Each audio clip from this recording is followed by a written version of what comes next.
Hello, Wenatchee, Chelan County, Washington State, and the rest of the world. It's Kevin Strickland, Wenatchee's most recognized, unrecognized victim of domestic violence. Thank you, S.A.G.E, for that designation. Today, I am reaching out to the gentlemen who are victims of domestic violence through false allegations of domestic violence. As you know, if you've watched my videos, if not, go do that.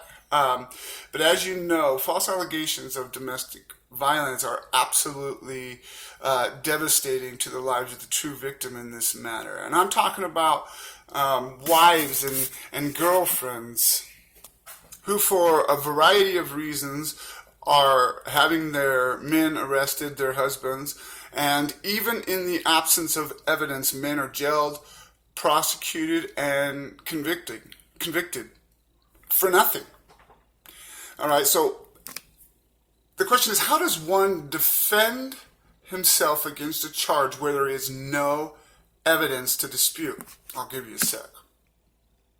How does one defend himself against a charge when there is no evidence to challenge? Yeah, that's bullshit. So he's being arrested for nothing but having male genitalia, for being bigger, for not crying. Of course, it's way more macho to arrest an angry man than it is a crying woman. Arrest him for what? Being defensive. Yeah, so here I am. I'm reaching out to all the fathers out there. Anybody who has been falsely accused of domestic violence and had their lives destroyed because of it. So I could go on forever about this, but here's what I want to say to you. If your life has been devastated due to a false allegation of domestic violence, reach out to me. Contact me. Nobody in this valley knows better than me what to do. You are not going to go to S.A.G.E and get the same treatment as a female. It just is not going to happen. If you think that they're going to coddle you and take you into her arms and take you through all the resources and all that crap, it is crap. Okay, that's not going to happen to you. I'm your best resource. Contact me. I will tell you how to get your life back, or at least how to reconstruct it. And I mean this from the bottom of my heart. I'm in this for you, brother. Contact me. Okay, so one more thing.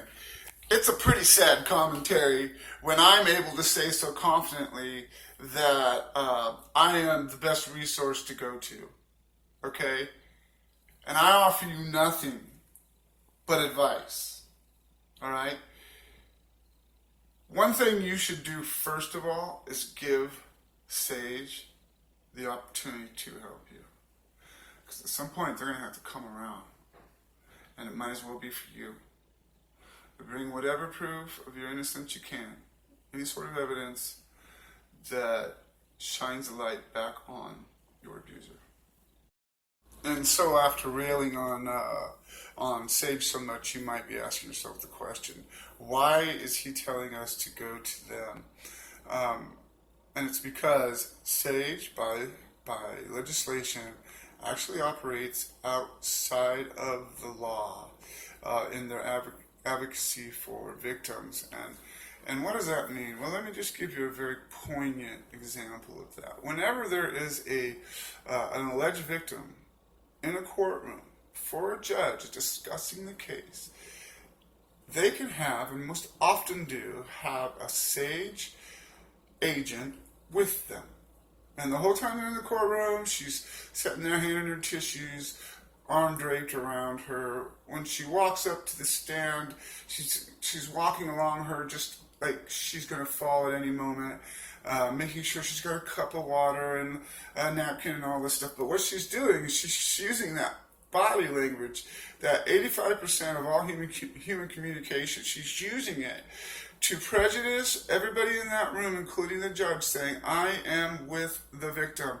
I am here representing the victim. Here is the victim. Watch her walk up to the stand, see her crying, look at the support I'm giving her. She's very obviously the victim, all right? And then the dude is sitting there going, I didn't do anything. You know? It is a travesty. How the hell do they allow somebody to go in there and speak that freely in a courtroom and put what they believe or who they're trying to sell as the victim in the spotlight in a place where the law is supposed to reign supreme? It's messed up. So I say again, long story short, if you're a victim of false allegations of domestic violence, go through the regular protocol. I mean, if you need to go to the doctor or the hospital, do that. But definitely contact S.A.G.E and let them know what your situation is and give them the opportunity to do right by you. And I swear from the bottom of my heart, I really, really, really, really hope that they do. It's critical. And if that happens for you, I need to know about that as well, okay? I mean, that's going to be the celebration of my soul. If I can find a man who has S.A.G.E treating them with the same respect and honor as they do female victims. So, there you go, man. I mean, you got to go with what's right, and sometimes, it goes against your rational thinking. But I'm talking about an isolated aspect of S.A.G.E's approach to domestic violence and with regard to the prejudices against men. What they do for women and children can be considered as remarkable. It's far beyond what one used to get and what you would think. I mean, I'm learning more all the time. So they are going to be a good resource for you, that is, if they will help you. So, all right, again, have a good day.